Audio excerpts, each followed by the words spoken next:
Ang mga taon bago tayo makakilala, lungkot ang parati kong kasama, bakas parati yung pag-isa sa tuwing sumasabit ng umaga. Naniwala ako noon na hindi na muli pang makatatagpo ng pag-ibig. Dahil akala ko noon, isa akong malaking pagkakaba. Hindi na ako naniwala sa mahal ng taglay ng tunay na kilig. Dahil akala ko noon, wala nang hanggang manatili. Kaya sinabi na lamang sa sarili na kung ang susunod na pipiliin ay mananatiling mali, hindi na maniniwala pang may dahilan para lumiti. Ang mga taon bago tayo magkakilala. Masaya naman ako. Hindi ko nga lang maramdamang ako'y buo. Dahil sa pagmamahal na ipinangako, subalit talaunin niyo pa ako. Kala ko nga noon, sapat ng masaya ka lang.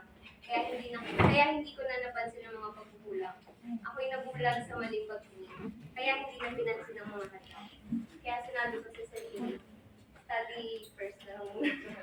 At ang buong atensyon at pagmamahal ay para na lamang sa sarili. Subalit lumipas sa mga taon, sa hindi na sa ang pagkakataon, matagpuan kita.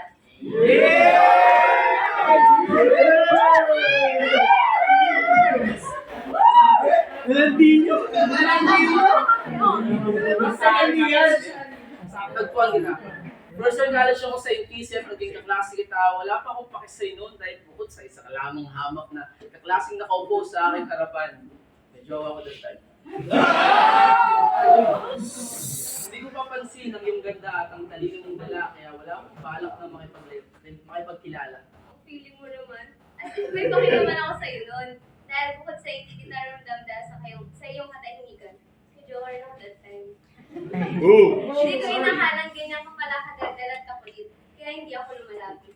At pagkatapos ng semestre, sa mga koridor ng school na lamang tayo nagkakasalubong, wala pa tayo walay, na meron palang kapalaran na sa atin ay naghihintay, naghiwalay kami ng aking kasintahan. At naghiwalay rin kami ng hindi ko inaasahan.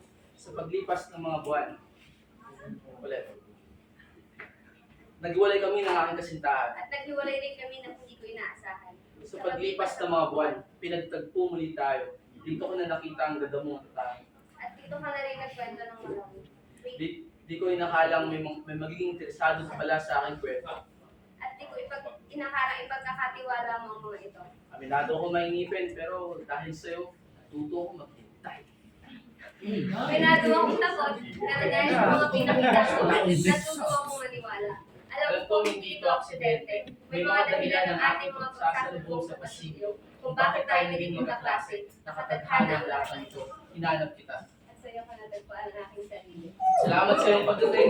Salamat sa pag-iligtay. Mahal kita. Higit pa sa kung paano mo ito naririnig mula sa akin. Mahal kita. Higit pa sa kung paano ko ito tanggapin.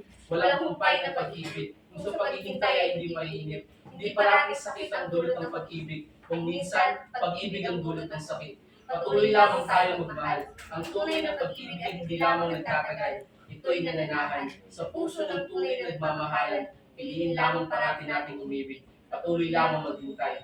Ang tadhana ay ating kakampi. Magmahal. Maghintay. Patuloy na maniwala sa mahal ka ng pag-ibig. Dahil ang tunay na nagmamahal, naghihintay. At naniniwala. Maraming salamat.